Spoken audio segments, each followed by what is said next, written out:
அஸ்ஸலாமு அலைக்கும். நான் இதே சேலத்தை சேர்ந்த சிவப்பட்ட பகுதியை சேர்ந்தேன் சார். நாங்கள் இன்னும் ஜனவரி 4ஆம் தேதி உம்ராவுக்கு போக போகிறோங்க.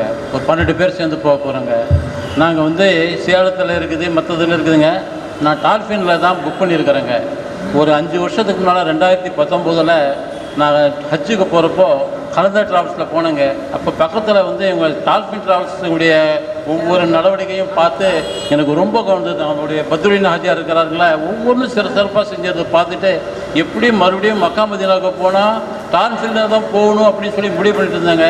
அதே மாதிரி நாங்கள் போன மாதம் போய் பேசி டால்ஃபினில் பேசி இப்போ 12 பேர் நாங்கள் ஜனவரி 4ஆம் தேதி போயிருக்கிறோங்க. அதாவது ஹஜ்ஜுக்கு உம்ராவுக்கு போகிறதே அல்லாஹ் கொடுத்த பெரிய பாக்கியங்க. அதுலேயும் நம்ம டால்ஃபினில் போகிறதா தான் இன்னும் பெரும் பாக்கியம்னு நினச்சிக்கோங்களேன். மனசில் ஹஜ்ஜுக்கு போகிறதே பாக்கியம், அது நமக்கு வாய்ப்பு வந்து டால்ஃபினில் போகிறதுக்கு கிடைச்சின்னு வச்சுங்க, அது இன்னும் பெரும் பாக்கியங்க. இன்ஷா அல்லாஹ். அவ்வளோதாங்க. அஸ்ஸலாமு அலைக்கும். உங்களுக்கு போகிற வாய்ப்பு கிடைச்சி